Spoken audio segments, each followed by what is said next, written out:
जजपा चुनाव थोड़ा ही लड़ रही थी। जजपा का वोट बैंक कम हुआ, कहाँ हुआ, कैसे हुआ?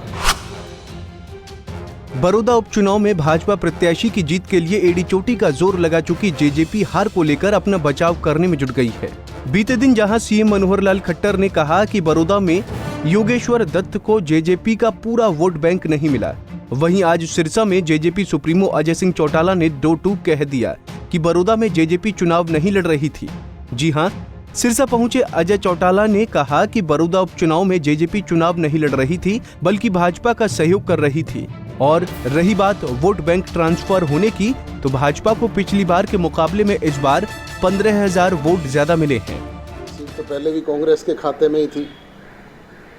कोई नई चीज ऐड उन्होंने की हो जिसके आधार पर ये कह सके, ये चीज तो एक विधायक वाली पार्टी के लोग भी कहते हैं कि गठबंधन बिखर जाएगा,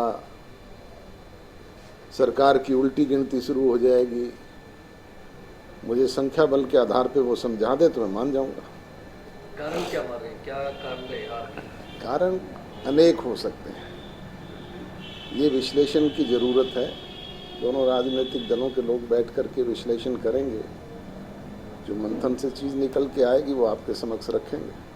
पिछले दिनों सीएम का बयान भी आया था कि चुनाव के प्रचार के दौरान जजपा कहीं दिखी नहीं, नेता उनके नहीं प्रचार दौरान दिखे। मुख्यमंत्री जी के स्टेज पे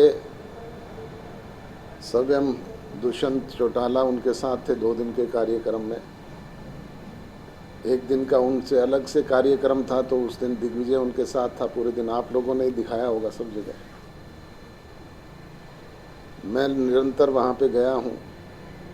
हमारी पार्टी के सारे कार्यकर्ता वहाँ पे, जिनकी जहाँ गांव वाइज ड्यूटियाँ लगाई हुई थी, वो तैनात थे। कल जिस तरह से मुख्यमंत्री की तरफ से ये कहा गया कि जजपा का वोट बैंक कम हुआ, क्या आपको लगता है कि ऐसा कुछ हुआ है? जजपा चुनाव थोड़ा ही लड़ रही थी। जजपा का वोट बैंक कम हुआ, कहाँ हुआ, कैसे हुआ?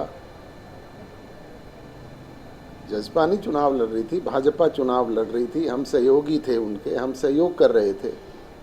मुख्यमंत्री जी ने भी जब कहा है, वो यही कहा है कि सबके वोट ट्रांसफ़र करवाना पॉसिबल नहीं होता। जो 15,000 वोट भाजपा का बड़ा है, वो कैसे बड़ा है? मैं यही कह रहा हूँ भाई, हार जीत एक अलग मैटर है। इस पे दोनों राजनीतिक दलों के लोग बैठ कर के मंथन करेंगे, क्या कारण रहे हैं। तो जो भी चीज़ निकल के आएगी वो आपको बताएंगे। विपक्ष का ये भी कहना है कि जो कृषि कानूनों का जो विरोध किसान कर रहे हैं वही वजह रही। क्या आपको लगता है कि वो भी कारण हो सकता है? हो सकता है वो भी कारण हो।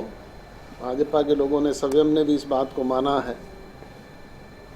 जेपी दलाल जो उनके वहाँ पे इंचार्ज थे, उन्होंने भी कहा है कि एक कारण वो भी हो सकता है। हम किसानों को समझा पाने में पूरी तरह कामयाब नहीं हो पाए। आपको बता दें कि बड़ौदा उपचुनाव में हार के बाद भाजपा जजपा गठबंधन को लेकर भी सवाल उठने लगे हैं। बीते दिन पूर्व केंद्रीय मंत्री बीरेंद्र सिंह ने भाजपा को नसीहत देते हुए कहा था कि उन्हें तय करना चाहिए कि गठबंधन को आगे बढ़ाना है या नहीं, और यदि आगे बढ़ाना भी है तो गठबंधन किस तरह से भाजपा के लिए कारगर बने, इस पर फैसला लेना होगा। बहरहाल बड़ौदा में जीत को लेकर जहां कांग्रेस गठबंधन सरकार पर लगातार हमलावर है, वहीं हार को लेकर अब गठबंधन के नेताओं में भी सवाल जवाब का दौर चल पड़ा है। ऐसे में देखना होगा कि भाजपा जजपा नेताओं के सुर एक दूसरे से कब मिलेंगे। सिरसा से सतनाम सिंह, पंजाब केसरी टीवी।